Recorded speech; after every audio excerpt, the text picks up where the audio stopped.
नमस्कार. हां, नमस्कार. आवाज येतोय?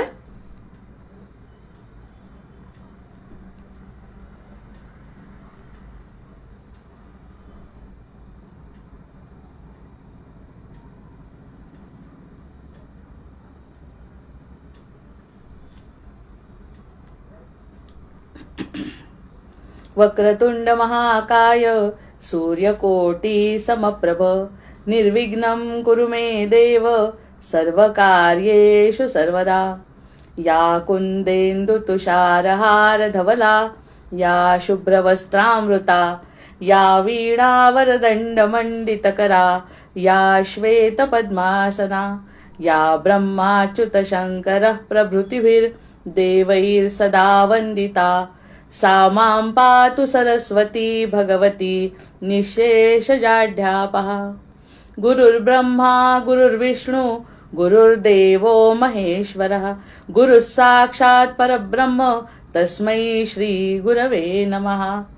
शुकासारिखे पूर्ण वैराग्य जाचे वसिष्ठा परिज्ञान योगेश्वराचे कवी वाल्मिका सारिखा मान्य ऐसा नमस्कार माझा सद्गुरु रामदासा. अनेन प्रियतां देवो भगवान जानकी पतिः श्रीरामचंद्र पूर्वेशाम् अस्माकं कुलदैवतं. श्रोता वक्ता श्रीराम समर्थ. जय जय रघुवीर समर्थ. आवाज येतोय का?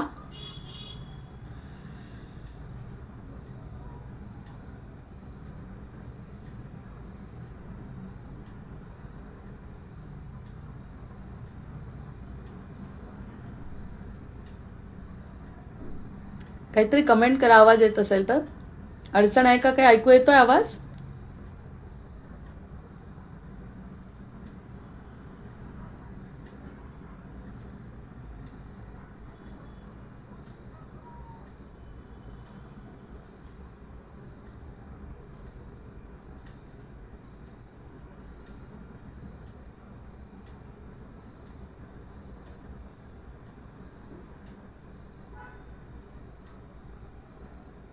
आवाज येतोय? कमेंट करून सांगा म्हणजे समजेल इकडे आवाज येतोय का. मी सुरू करते.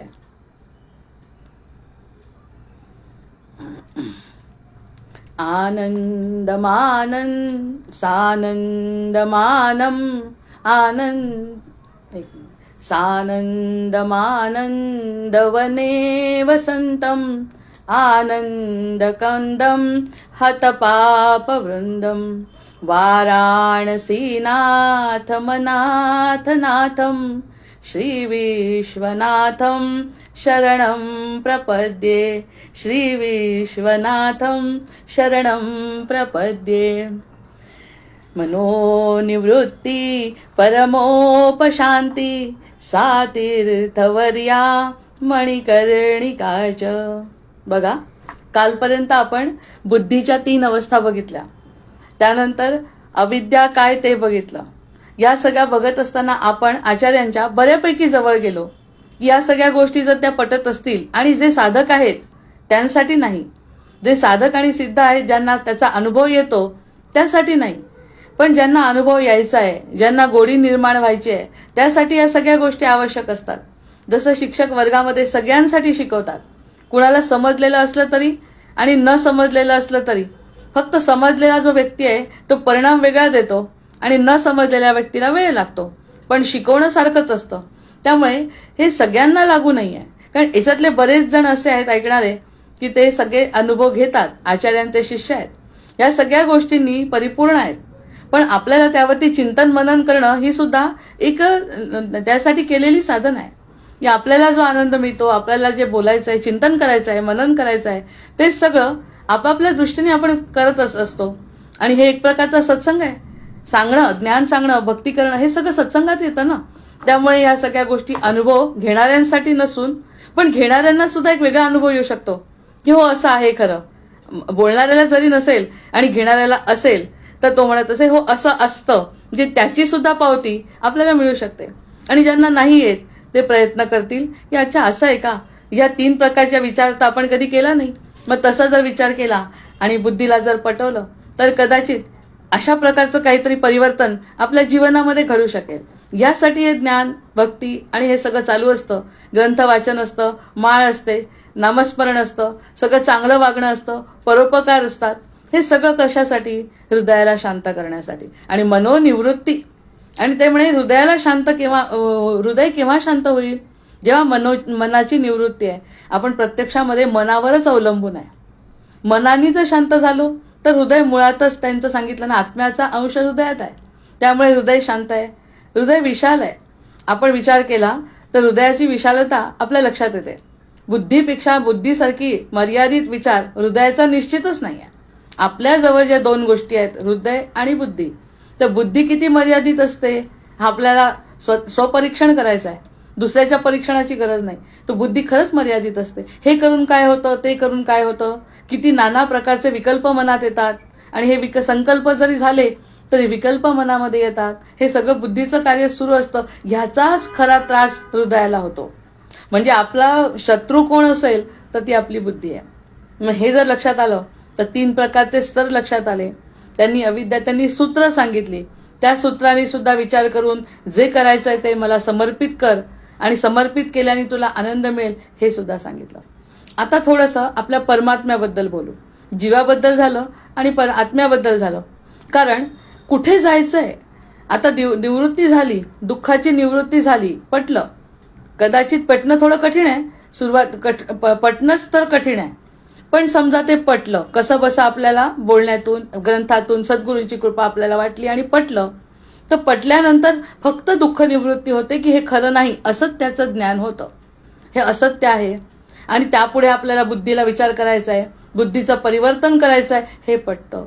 पण सगळ्यात मोठी अवस्था कोणती येते माहिती? या ठिकाणी अडचण की बुद्धीला पटतं, मनालाही पटतं। मनाचे श्लोक म्हणून मना सज्जना म्हणून त्याला अंजारून गोंजारून जर मनाला आपण शांत केलं तर आपली दुःख निवृत्ती होऊ शकते की याच्यामध्ये आपल्याला पडायचं नाही। पण पुढची जी महत्वाची गोष्ट आहे ना, ती महत्वाची गोष्ट म्हणजे परमात्मा, आत्मा। कुठे जायचं आहे आपल्याला? इथून सोडलं ठीक आहे, पण समोर आत्मा परमात्मा काय उभा आहे का आपल्यासाठी की हे रूप आपल्या या रूपामध्ये बघा आणि तुम्हाला आनंद? कशाला? आपण देवळात जरी गेलो आणि सगुण मूर्तीकडे बघितल्यावर 1 मिनिट बरं वाटेल, नंतर असं वाटतं की ह्याच्यात हे काय आपल्याला मिळालं नाही विशेष जे मला पाहिजे ते मूर्तीमध्ये। कारण आपला मूळ आत्मा जो आहे ना तो निर्गुणामध्ये म्हणजे परमात्मेचा अंश आहे। त्यामुळे छोट्या छोट्या गोष्टीमध्ये आता तो रमू शकत नाही। म्हणजे तिथे सुद्धा अस्वस्थता, सत्वगुण वाढला तरी अस्वस्थता, तमोगुण आणि रजोगुणाचा तर प्रश्नच नाही। सत्वगुण असून सुद्धा अस्वस्थता येते की इतकं तिथे गेलो दूर आणि तरी सुद्धा मला जसा पाहिजे तसा आनंद मिळाला नाही। म्हणजे याचा अर्थ पुढचे कोण आहे त्याचे अनुभव आपल्याला घ्यायला पाहिजे, त्याची माहिती घ्यायला पाहिजे। आता आपलं सर्वसाधारण संसारामध्ये सुद्धा लग्न जेव्हा ठरतं 2 व्यक्तींचं, तेव्हा त्या व्यक्तीची सगळ्याची माहिती घेतात आणि सगळ्यांना जर योग्य वाटलं की हा इकडच्या व्यक्ती तिकडच्या व्यक्तीशी योग्य आहे, मग योग्य वाटल्यानंतरच ते कोणती गोष्ट करतात आणि त्यांचं लग्न होतं। विवाह ही साधी घटना ज्या पृथ्वी तलावर आपल्या साऱ्या जीवांची होते त्याची सुद्धा ओळख करून घेतो। बिना ओळखीचा व्यक्ती जर समोर उभा केला तर कोण लग्न करेल? या निदान या काळात तरी, पूर्वी करत असतील माहिती नाही, पण सध्या आपण कलियुगाचे संदर्भ घेतो याच्या, तर आता अनोळखी व्यक्तीला जर समोर उभं केलं, कोण मुलगा आणि मुलगी तयार होईल लग्नाला? मग इतकं सर्वसाधारण संसार करायसाठी जर ओळख पाहिजे, सर्वसाधारण ओळख करायसाठी जर आपल्याला ओळख पाहिजे, त्या व्यक्तीची पूर्ण ओळख व्हायची पाहिजे। 6 महिने फिरू आम्ही, 5-6 महिन्यानंतर फिरल्यानंतर आम्हाला त्यांची एकमेकांची ओळख पटेल आणि मग आम्ही एकमेकांच्या सोबत चांगला संसार करू। याचं कारण पहिल्यांदा ओळख आणि ओळखीतून प्रेम। आधी ओळखणं आवश्यक आहे, ओळखीतून प्रेम निर्माण झालं की मग संसार सुखाचा होतो। हा जर संसाराचा नियम आहे तर आपल्याला संसार भवसागराचा नियम पाहिजे। मग हे सगळं आपल्याला 3 स्तर सांगितले। थोडं मन शांत झालंय कारण दुःखाची निवृत्ती झाली आहे। दुःख हे असार आहे, हे जे शब्द आहेत ते थोडे पटायला लागले। वागणं तरी कठीण आहे पण थोडं पटायला लागलं। असं म्हटल्यावर तो पुढचा कोण आहे ज्याच्यासाठी तळमळतो असं म्हणतात आचार्य। सगळे लोक म्हणतात की त्याच्यासाठी तुम्ही तळमळता, प्रत्यक्षात आपल्याला कळत नाही। पण तो कसा आहे, तो काय आहे, तो कोण आहे, कसा कार्य करतो, या विविध अंगांनी आपण विचार करायला पाहिजे त्याचा। आता जीवाचा विचार करायचं तसंही काय कारण आहे? प्रत्येक जण हा जीव अनुभवच घेत असतो। कोळसा जितका उगाळावा तितका काळा आहे, त्याच्यामुळे आपल्या अनुभवांना काडीची किंमत नाही आहे, 0 अनुभव आहे। म्हणजे संसाराचा जर विचार केला तर शून्य अनुभव घेऊन जाणार आहे. त्यापेक्षा ती समोरचे जे कोण ज्याच्या मागे आपल्याला जायचं आहे किंवा जो आपल्याला आनंदाचा कंद आहे तो कसा आहे त्याचं वेगवेगळ्या पद्धतीने चिंतन करणं आवश्यक आहे. ते म्हणतात आता तुला सांगितलं अविद्या कोणती आहे आणि अज्ञानगीता कोणती आहे, त्यामध्ये तुला मी जवळ घेतलं. आता तू ऐकू शकतो, आता तुझी पात्रता झाली, कारण मी तुझ्यासाठी खाली उतरलो, तू माझ्यासाठी वर चढला, कारण दोघंही एका पातळीवर आपण आलो. तुला दिलेला होमवर्क तू केला, त्यामुळे तू माझा आवडता शिष्य बनला. आता मला तुला काय सांगायचं आहे ते तू आता शांत चित्ताने ऐक. म्हणजे आपल्याला वेळ कमी असल्यामुळे आपण एकदम डायरेक्ट उडी मारतोय या गोष्टीवर, कारण मध्ये पुष्कळ त्यांचं चिंतन आहे.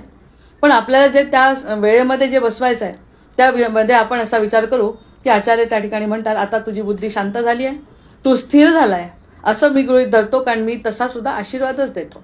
संतांच्या जवळ जाणं म्हणजे त्यांचा आशीर्वाद मिळतो. नतमस्तक झाल्यावर बुद्धी नतमस्तक होते, आपलं डोकं नतमस्तक म्हणजे डोकं त्यांच्या चरणावर जातं, तेव्हा शांत होतो जीव मुळातच. आता पुढे काय दाखवणार ते जर आपल्या आवडीचं असेल तर मग तर काय आनंदाला पारावार नाही. आता गोष्टी रूपाने त्यांनी सांगितलं तरी आपल्याला आनंद मिळणार आहे. त्यांनी म्हटलं की आता क्षीरसागरामध्ये विष्णू पहोडलेले असतात, क्षीरसागरामध्ये विष्णू पहुडलेले असतात आणि ही जी अव्यक्त ब्रह्माची अवस्था आहे इथूनच सुरुवात करायची. आपण आपला विचार करायचा, आपल्याला आपला विचार करायला इथूनच सुरुवात करायची. सुरुवात ती पहुडलेली आहे. क्षीरसागरामध्ये महाविष्णू पहुडले आहेत. त्याच्यावर तर माझी अतिशय सुंदर कविता आहे, त्याच्यात जर वेळ जातो तर ते महाविष्णू पहुडलेले आहे. आणि महाविष्णू जसे पहुडलेले आहे तसा जर आपण आचार्यांच्या म्हणण्याच्या आधीच आपण म्हटलं आपण शांत कुठेतरी झोपलोय, ते पहुडले आहेत, आपली निद्रा सुरू आहे, असं सतत सतत त्यांच्या प्रत्येक शब्दाशी आता आपण जोडलं जाणं आवश्यक आहे. कारण हा अनुभवाचं शास्त्र आहे, दर्शन शास्त्र आहे. तुम्हाला दर्शन झालंच पाहिजे. मग ते छान शांतपणे विश्राम करतायत, अगदी शांत. एवढा मोठा प्रसार आहे पृथ्वीचा, ब्रह्मांडाचा, अनेक ब्रह्मांडाचा, एका नाही अनेक ब्रह्मांडाचा पसारा आहे. निर्मातेही तेच आहे, सर्जनही तेच करतात, विलयही तेच करतात, पण ते शांतपणे पहुडले आहेत. अशी ती संकल्पना क्षीरसागरामध्ये ते शांतपणे पहुडले. कारण आपला शोध शांतीसाठी चाललाय ना. आपला दुःख निवृत्ती 3 स्तरावर आपण विचार केला. आता ते पडले. क्षीरसागर म्हणजे काय? क्षीरसागर म्हणजे सगुण सृष्टीच्या आधीची अव्यक्त अवस्था. क्षीरसागर म्हणजे सगुण सृष्टी जी निर्माण झाली त्याच्या आधीची अव्यक्त अशी स्थिती. आपण आभाळाकडे जसं बघतो त्या आभाळामध्ये तसं काहीच दिसत नाही, तसं शून्य पण नाही आणि अनंत अमर्याद आभाळ. जर आपण विमानाने त्या आभाळात जायचा प्रयत्न केला तर काहीच नाही दिसत, सगळं सारखंच दिसतं. असं शांत अवस्थेमध्ये चिरनिद्र आपले शांत पहुडले आहेत महाविष्णू. सृष्टीच्या आधीची ती अव्यक्त अशी अवस्था आहे. मग आपल्या जन्माच्या आधी आपली अवस्था कशी असेल? जन्माच्या आधी जीव पोटामध्ये येण्याच्या आधी, गर्भामध्ये येण्याच्या आधी अवस्था शांत असेल की नाही? कारण महाविष्णू तसे पडले आहेत, तसाच आपला आत्मा आहे. आत्मा तसा मुक्त आहे, त्याला काही मरण नाही आणि जन्म नाही. मग तो कसा आहे? जसा विष्णू पहुडलेला आहे तसा तो शांत होता, असं आपण गृहीत धरायचं. मग गडबड कुठे झाली हे कळेल ना आता आपल्याला. गडबड झाली कुठे? जर तो आत्मा शांत होता, पुढे देहाच्या संबंधात आला, पण सध्या आपण विचार करून निर्विकार शांत अशी ब्रह्मस्थिती अनुभवत आहेत महाविष्णू शांत निर्विकल्प अशी ब्रह्मस्थिती अनुभवतात आहेत. मग आता क्षीर म्हणजे दूध, आणि त्या दुधाचं गुण काय आहे? शुद्धता आणि सात्विकता. शुद्धता याला वेळ लागला तरी चालेल, पण ह्या सगळ्या गोष्टीच्या संकल्पना स्पष्ट करूया. क्षीरसागरामध्ये म्हणजे क्षीर म्हणजे दूध, आणि दुधामध्ये महत्वाची गोष्ट जे पहिल्या दिवशी सांगितलं आपण, उच्चिष्ट वाहतो म्हणे महादेवाला, पण ते दूध सगळ्यात पवित्र आहे. तर ते जे पवित्र दूध आहे ती शुद्धता आणि सात्विकता, अशा त्या शुद्ध आणि सात्विक अशा क्षीरसागरामध्ये महाविष्णू पहुडलेले आहेत. सागर कशाचं लक्षण आहे? सागर म्हणजे अनंतता, अमर्याद, असीम सत्ता. असीम आहे, आपण कल्पना नाही करू शकत समुद्राची. ते सप्तवेढे जे सप्तसागराचा जो वेढा आहे त्याची आपण कल्पना सुद्धा करू शकत नाही. ते आपल्या आधी होते, आता आपल्याला सो दिसत आहेत डोळ्यांनी. प्रत्यक्षात हे आपल्या ब्रह्मांडातले सागर आपण बघतोय. असे अनंत असीम असा अमर्याद असा दुधासारखा पवित्र अशा सागरामध्ये महाविष्णू पहुडलेले आहेत. तसेच आपण सुद्धा जन्माच्या आधी आपला आत्मा शांतपणे पहुडलेला आहे. आता त्या कर्मबंधनात तो नंतर अडकतो, पहिल्यांदा तो शांत. मग त्याचे गुण कोणते? दुधामध्ये जसा तो तसा आपण सुद्धा तसाच आईच्या गर्भामध्ये माया लागायच्या आधी शांत पहुडले आईच्या गर्भामधल्या पाण्यामध्ये ते शुद्ध सात्विक असं पाणी, शुद्ध सात्विक पाणी. कारण किती प्रेम आहे अतोनात आईचं अतोनात प्रेम आहे. त्या प्रेमाच्या पाण्यामध्ये, आणि पाणी खरंच जलतत्वच आहे, जलतत्वातच जीवाची उत्पत्ती आहे. कशाला मत्स्यावतार बघायला पाहिजे. मत्स्यावताराकडे जाताना आपण त्रेतायुगातल्या आपण आपला स्वतःचा सुद्धा विचार करू शकतो, आपण सुद्धा पाण्यातच आहे. मग ते जे सात्विक दूध जसं त्यांचं, तसं आमच्या आईचं निर्मळ पाणी, असं थोडासा याच्यात नाही दिलेला, पण विचार केला तर आपला आत्मा कुठून आलाय, आहे त्याचा अंश. आणि शांत अशा पवित्र आणि अतिशय निर्विशेष अशा शांत सुंदर अशा शुद्ध पाण्यामध्ये आपला ते पहुडलेले आहेत. आणि सागर अनंत आहे, अथांग आहे, अथांग अशा याच्यात ते पडलेले आहे. मग त्याला म्हटलंय भगवद्गीतेमध्ये, अव्यक्तोक्षर इत्युक्त स्तमाहु परमागती यप्राप्य न निवर्तन्ते तद्धाम परमं मम. त्याला म्हणतात आहे, अविनाशी अव्यक्त रूप ते जयास वदती परमगती जेथे जाता पुन्हा न परते तेच धाम मम श्रेष्ठ अति, तेच धाम मम श्रेष्ठ अति. असं जे धाम आहे भगवद्गीतेत त्यांनी सांगितलंय, हे जे धाम आहे परमगती त्याची, की शुद्ध सात्विक दुधासारखं स्वरूप आणि अनंत अथांग आणि निद्रा शांत अशा अवस्थेत महाविष्णू पडलेले आहे, पहुडलेले आहेत शांतपणे. मग आचार्य काय म्हणतात याच्यावरती, की अव्यक्त नाम माया शक्य वस्थायाम स्थितम ब्रह्म सर्व प्रपंच बीज रूपेण अवस्थितम. या ठिकाणी ते म्हणतात की अव्यक्त म्हणजे मायेच्या स्थितीत असलेलं ब्रह्म, मायेच्या स्थितीत असलेलं ब्रह्म ज्यातून संपूर्ण सृष्टी बीजरूपात आहे. हे जे ब्रह्म आहे पहुडलेलं, ते पहुडलेलं ब्रह्म सगळ्या ब्रह्मांडाची उत्पत्ती करणार आहे, करत होतं. आधीची गोष्ट आहे ही, चतुश्लोकी भागवत जेव्हा आधीची गोष्ट आहे त्यांच्या निर्मितीची. शांत पहुडलं होतं आणि अव्यक्त आणि मायेची स्थिती आता निर्माण होणार आहे, अशा अवस्थेमध्ये महाविष्णू पहुडलेले आहे. एक ती सत्ता आहे, ती सत्ता अशी पहुडलेली आहे. भगवद्गीतेमध्ये त्याचा उल्लेख आहे आणि आचार्य त्यावरती म्हणतात की अव्यक्त नाम माया शक्यवस्थायाम स्थितम ब्रह्म सर्व प्रपंच बीज रूपेण अवस्थितो. त्या ठिकाणी पूर्ण प्रपंचाचा भार, प्रपंचाचं बीज त्यांच्या अंगामध्ये आहे. त्यांना कशाची कमी नाही आहे, ते शांत आहेत, पण त्यांच्या अंगामध्ये एक अतिशय प्रपंच निर्माण करण्याचं जे बीज आहे, ते बीज आपल्याजवळ घेऊन ते शांत पहुडले. पुढे एवढी मोठी निर्मिती करायची आहे म्हणून. मग ह्या सगळ्या निर्मितीसाठी शांतता जी आवश्यक असते, किती नितांत शांतता असेल, की कुणाचाही आवाज नाही, विचार फक्त माझा, विचारही नाही, ते श्वासातून निर्मिती आहे आपल्या ब्रह्मदेवांची. त्यामुळे तो सुद्धा विचार नाही, अतिशय शांत निर्विकल्प अवस्थेत. अव्यक्त म्हणजे मायेच्या स्थितीत असलेलं जे ब्रह्म आहे, ज्यातून संपूर्ण सृष्टीची निर्मिती झाली, असा आपला महाविष्णू. कोण आहे तो आपला, त्याचा आपण अंश आहोत. मग तो कोण आहे हे कळण्यासाठी हे कळलं. मग सृष्टीपूर्वीची अवस्था ऐतरेय उपनिषदामध्ये म्हणतात, आत्मा वा इदमेव एवाग्र आसीत नान्य किंचित मिशत अग्रे सृष्टे पूर्वम आत्मैव केवल आसीत न नामरूपात्मकम प्रपंचः. आता सृष्टीपूर्वी नामरहित एकमेव ब्रह्म होतं, एकमेव ब्रह्म होतं. कसं होतं त्याचं वर्णन आपण मनातल्या मनात केलं. याच्यामध्ये खूप अवस्था आहेत, पण आपण त्या रूपाचं वर्णन करत असताना जे चित्र पाहतो, त्यावरती माझी अशी सुंदर कविता मी त्या संभवामीवर पाठवीन. ते चित्र पाहिल्यानंतर आपल्या मनामध्ये निर्मिती, ते आपल्याला आवडतं. असं कोणतंही चित्र का आवडत नाही आपल्याला, कारण आपण त्याचे आहोत. जसं मिठाच्या बाहुलीला समुद्राकडे जावं वाटलं, तसं ह्या जीवाला हे ब्रह्म फार आवडतं. इतकं शांतपणे पहुडलेलं आहे ते, आणि त्यांनी निर्माण केलं. त्याच्या मनात कोणतीही शंका आशंका काहीच नाही, फक्त जीवाचं कल्याण व्हावं, मायेचा खेळ करावा. मायेचा खेळ करता करता त्या मायेतून एखाद्या जीवानी भगवत प्राप्ती केली, हे त्याचं वैशिष्ट्य आहे फक्त. बाकी त्याला स्वतःचं असं काही अस्तित्व असण्याचं काही कारण नाही. अशा त्या तिन्ही उपनिषदांचा आधार घेऊन सांगितलं. आचार्य सुद्धा बोलले की अशा पद्धतीने तो अतिशय शांतपणे आज रात्री झोपत असताना आपल्याला ते दृश्य दिसलं पाहिजे, असा तो पौडलाय. सृष्टीपूर्वी नाम रूप रहित, त्याला नाव तसं आपण महाविष्णू देतो, प्रत्यक्षात त्याला नावच नाही आहे, रूप नाही, उपाधी नाही, काहीच नाही. ते शांत पौडलेलं आहे. आपण त्याला अतिशय सुंदर रूप दिलंय, पण प्रत्यक्षात ती नुसती अवस्था आहे, शुद्ध सात्विक. आपण एखाद्या कैलासावर जातात लोक, तर म्हणे जाऊ शकत नाही, कठीण आहे. पण गेल्यानंतर तिथली नितांत शांतता बघतात ना, ते सुद्धा भगवान विष्णूंचीच नंतरची लीला आहे. म्हणजे ते प्रत्यक्षात कसं असेल.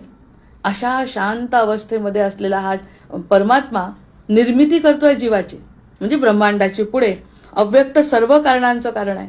हे जे अव्यक्त आहे ना आता बसलेलं, हे सगळ्या कारणाचं कारण आहे. हे जे सगळं निर्मिती झाली आहे ना, त्या सगळ्याचं कारण तो आहे. पण त्याची इच्छा होती का तसं करायची? नाही. त्याला ती लीला करायची होती फक्त. आपण जे करतो ते कर्म आहे, तो जो करतो ती लीला आहे. ती लीला करण्यासाठी शांत आणि आपण एखादं कर्म करतो, जेव्हा एखादं कर्म करायची इच्छा होते तेव्हा किती धावपळ असते जीवाची. हे करू की ते करू, ह्याची तयारी करून ठेवा, त्याची तयारी करून ठेवा, उद्या काय होईल, आलेल्या अडचणींचा पण सुद्धा आपण विचार करतो.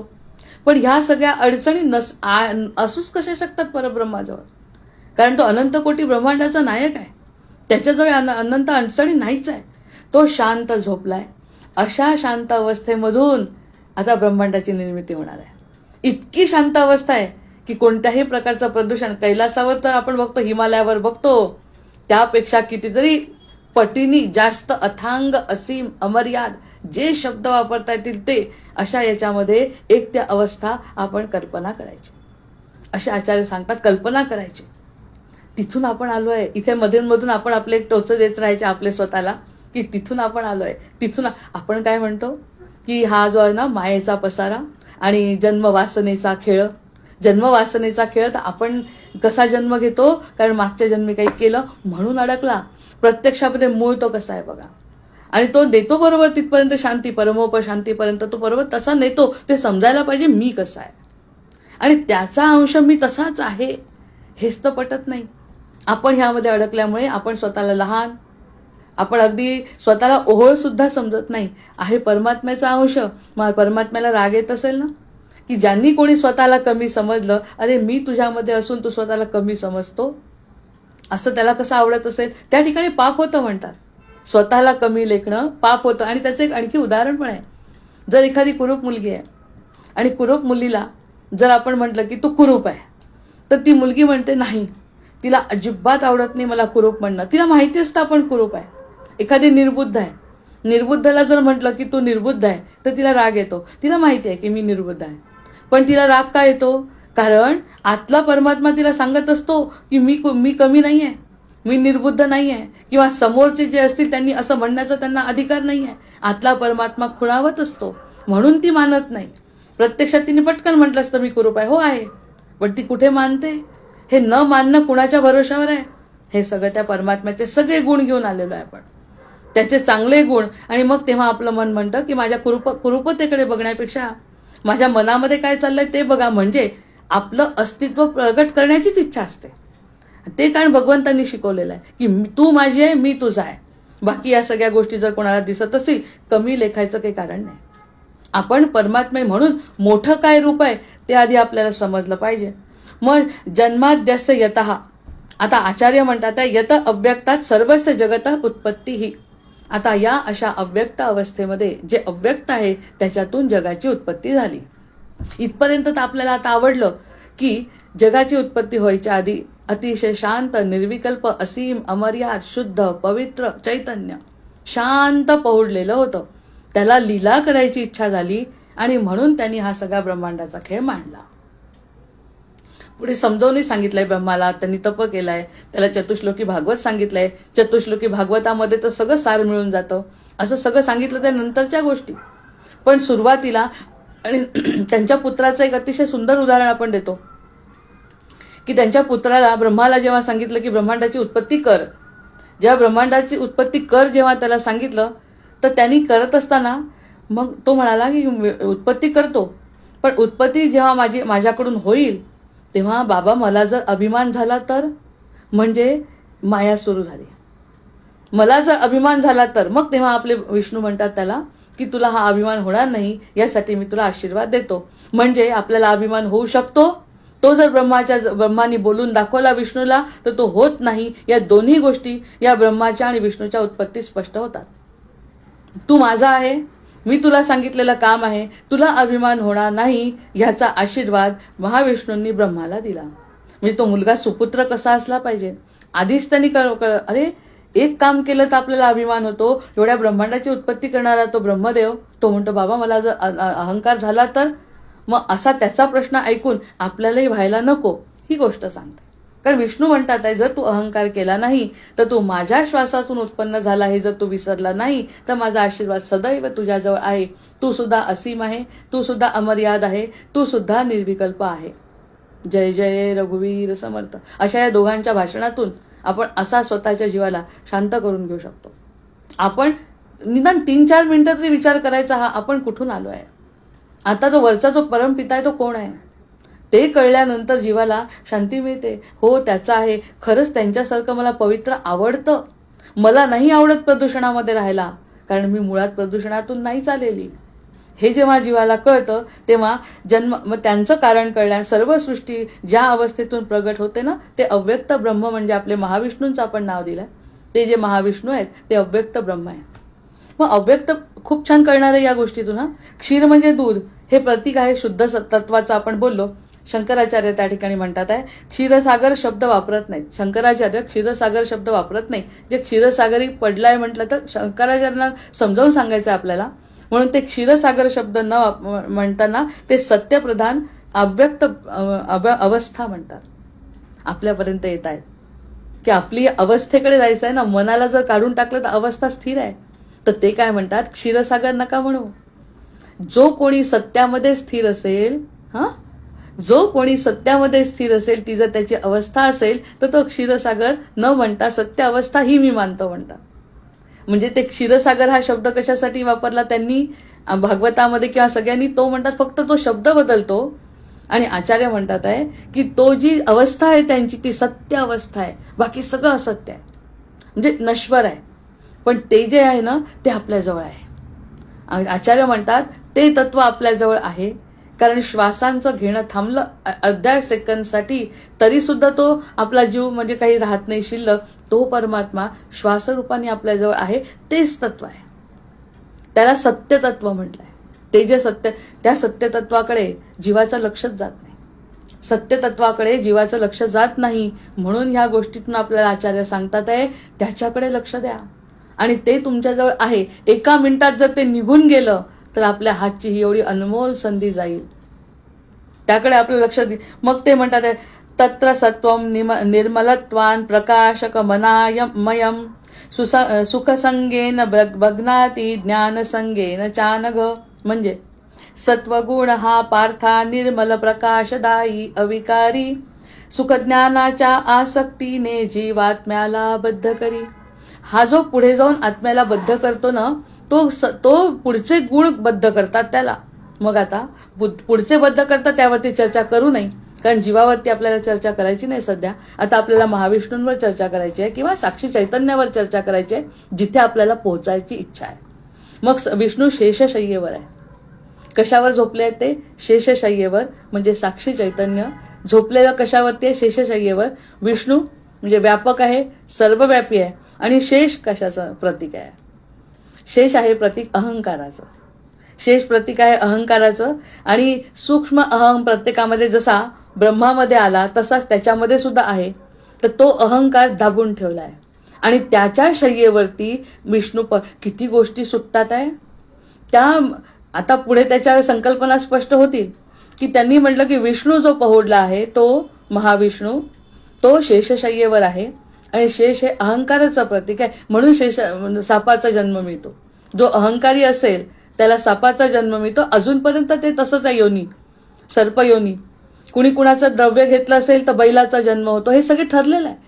तर तो जो साप आहे तो अहंकाराचं प्रतीक आहे. आणि त्या अहंकाराच्या प्रतीकाला आपल्या महाविष्णूंनी त्याच्यावरती झोपले आहेत. म्हणजे त्याला पुढे येऊ देत नाही, अहंकाराला पुढे येऊ देत नाही. एवढं जरी तत्व कळलं एका दिवसात तरी अहंकार अहंभाव आणायचा नाही, कारण महाविष्णूवरती आहे आणि महाविष्णूचा अंश आपण आहोत. त्यामुळे अहंकार येता कामा नये. मग त्यानंतर मग ब्रह्म स्वतःहून क्रियाशून्य आहे. आता दुसरं जे ब्रह्म मोठं समजतो आपण, सगळ्यात मोठं ब्रह्म जे सगळ्यात मोठं समजतो आहे ते सुद्धा क्रियाशून्य आहे. मग आपण काय क्रिया करणार? आपण कोणत्या क्रिया करू शकणार? जर ब्रह्म एवढ्या मोठ्या ब्रह्मांडाचा निर्माता विष्णूच्या आज्ञेनी करतोय, विष्णूच्या हे थोडं कठीण आहे, पण त्या पुढे त्याचा संदर्भ अतिशय सुंदर लागणार आहे. ब्रह्मा विश्वाची उत्पत्ती करतो. आपण साधा एखादा स्वयंपाक जरी केला तरी मी केला म्हणतो. एखादी कला असेल मी केली म्हणतो. इथे एवढी मोठी ब्रह्मांडाची निर्मिती सांगितली विष्णूंनी करायला. आणि कशी सांगायची तिथं भागवतात खूप मोठी कथा आहे. आपण शंकर दृष्टी बघतोय म्हणून. मग त्यांनी जर म्हटलं हे जर करायचं तर तो क्रियाशून्य आहे, तो ब्रह्म काहीच करू शकत नाही. का करू शकत नाही काही? पण अहंकाराच्या आणि मग मला काहीतरी करायचं आहे ही विष्णूंची इच्छा आहे, म्हणून त्यांनी त्याला ते करायला भाग पाडलं. विष्णूंची योग वसिष्ठामध्ये अतिशय सुंदर गोष्ट आहे त्या आकाशाच्या ब्राह्मणाची. हे सुरुवातीला एक आकाशाच्या ब्राह्मण जन्माला आला सगळ्यात पहिल्यांदा, आणि तो असाच अयोनी संभव. पूर्वीच्या काळी जसा अगदी सुरुवातीला जसा हे श्वासातून वेद, तसा तो अयोनी संभव ब्राह्मण जन्माला आला. ब्राह्मण म्हणून नाही, आपण एक जीव जन्माला आला. आणि जीव जन्माला आल्यानंतर अनंत काळपर्यंत तो तसाच राहिला, त्याला काहीच होईना. हे खूप सुंदर उदाहरण आहे अद्वैत तत्वज्ञान समजण्यासाठी. हजारो वर्ष झाले तरी तो मरेना.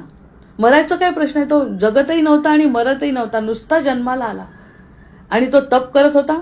त्या तपातून कोणाला देतही नव्हता, कोणाकडून काही घेतही नव्हता, आणि त्याला शरीर सुद्धा नव्हतं. तो असा वाऱ्यासारखा होता. म्हणजे आपण जसं कल्पना करतो वाऱ्याची, तशा वाऱ्यासारखा तो. कारण त्याला काही कल्पनाच नाही, त्याच्या मनात चिंता नाही, काही उद्वेग नाही, इच्छा नाही, आकांक्षा नाही. अशी जन्माला आल्यावर तेव्हा महाविष्णूंना वाटलं हे बरोबर नाही. असा जर जीव असेल तर काय लीला घडणार आपली. तो हजारो वर्ष शेवटी यमाला पाठवलं की त्याला मारा, कसंही करू. योग वसिष्ठात ही गोष्ट आहे आकाशाची, त्याच्यावर श्लोक पण आहेत. आणि जेव्हा ते मारायला गेले तर यम म्हणाले मरत नाही तो. तो कसा मरेल? आपण कसं मरणार नाही हे त्यातून शिकतोय. त्याला मारायला गेले तर मरतच नाही तो, कारण त्याला काही अपेक्षाच नाहीये. तो उगीच जगतोय विनाकारण. जसे हे महाविष्णू विनाकारण पहुडले आहेत ना, तसा हा विनाकारण जगतोय. मग त्याला काही वाटतच नाही, काही कारण तर पाहिजे त्याला मरायला. त्याच्या देहाचं कारण पाहिजे, त्याच्या मनाचं कारण पाहिजे, त्याच्या वासनेचं कारण पाहिजे, तेव्हा मरेल ना तो. कारण आत्मा आहे म्हणून येऊन गेला जन्माला, आणि जन्माला आल्यानंतर मरायचं नावच नाही घेत आहे. मग अमरपट्टा थोडी घेऊन आलाय कोणी. त्याच्यामुळे विष्णू म्हणाले असं नाही. मग त्यांना कुठून तरी एक असा कोणती तरी भावना टाकली त्यांच्या मनामध्ये, ती सुद्धा लिहिला, आणि भावना टाकल्यानंतर बाकी तो मग वर्षाच्या आत मारू शकले त्याला यम. नाहीतर तो मरत नव्हता. हजारो वर्षापूर्वी त्याची कथा आहे की कितीतरी वर्ष तो. बरं, इकडे जे 7 ऋषी जन्माला आले सुरुवातीचे ब्रह्मापासून, तर ते सुद्धा काय करायचे? नुसते ज्ञान मिळवायचे आणि शांत राहायचे. ना उत्पत्ती करायचे ना काही, शांत बसून राहायचे. कारण तो मूळ स्वभाव महाविष्णूंचा, तसेच बसायचे. तसाच आकाश. ते तर ते ज्ञान तरी घेत होते, हा तर ज्ञानही घेत नव्हता, नुसता बसायचा. ह्याला काय अर्थ आहे? असं म्हटलं, मारायचा प्रयत्न केला, त्याच्यामध्ये भावना काहीतरी टाकली, तेव्हा कुठे तो 1 वर्षांनी मेला. म्हणजे मरायचं असेल तर आपल्याला काहीतरी तर बसणं लागेल, मनाला चिंता. हे मला महाविष्णूंच्या या गोष्टीवरून सांगायचं. त्या स्वतःला त्यांना इच्छा नाही, ते मरण नाही, आत्म्याला मरण नाही. महाविष्णूंचं तर काय कार्य सुरूच आहे. ब्रह्माचं जे कार्य आहे ते सुद्धा क्रियाशून्य आहे. ब्रह्मा सुद्धा क्रियाशून्य आहे, तो काहीच करू शकत नाही. त्यांनी हात हलवला की मग तो करतो. मग आपण कसं स्वतःला अहंकारामध्ये. मग हे सगळं जेव्हा कार्य पाहिलं, आणि दुसरी गोष्ट त्यांनी म्हटलं की अहंकार इति प्रोक्त कारणम बंध मोक्ष. बंध मोक्षाचं कारण अहंकार किंवा अहम आहे. ज्या ठिकाणी मला मी वाटेन, कर्म करत राहायचं आहे, पण मी स्वतःला करता समजीन, जसं आचार्यांनी पहिलाच प्रश्न विचारला, तर बाकी बंध मोक्ष आहे. अन्यथा विष्णू आणि आकाशच ब्राह्मण आणि ब्रह्मा काही फरक नाही. जर तसा जीव आणि वागू शकतो, यासाठी हा नरदेह आहे. त्यासाठी हा नरदेह आहे. कशाला ओझं घेता? ते म्हणतात आहे अहंकार. मग त्या अहंकार बंधन आणि मोक्षाचं कारण आहे. नंतर दुसरी गोष्ट, लक्ष्मी चरणसेवा करते.